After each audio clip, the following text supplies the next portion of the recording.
haqq axtaran insanlar üçün Həzrəti Zəhranın hədəfi, Həzrəti Zəhranın varlığı, Həzrəti Zəhranın missiyası bir qlobal bir məsələdir.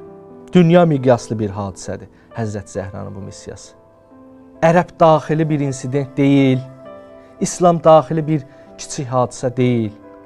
Ona görədir ki, 14-15 əsrdir davam eləyir və İmamın zuhuruna qədər də davam eləyəcək. İmam Zamanın zuhuru ilə Həzrəti Zəhranın işinin əlaqəsi var. Sırf bağlılığı var. Çünki eyni hədəfdir. İmam Zamanın zuhuru ilə Həzrəti Zəhranın missiyası eyniyyət təşkil edir. Həzrəti Zəhra bu addımları atdı. Həzrəti Əlini necə lazımdı tanıtdırdı. Nə edə bilərdi, əlindən nə gəlirdi etdi.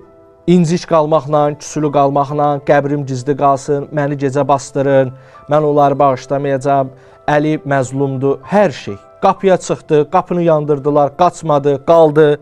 Həzrət Əlinin əli bağlı apardılar beyətə, sınıq qabırğa ilə gəldi məscidə qədər. Dedi ki, qoymaram onu, belə saxlayasın, qoymaram o belə olur. Özünü imamətə necə lazımdır fəda elətdirdi.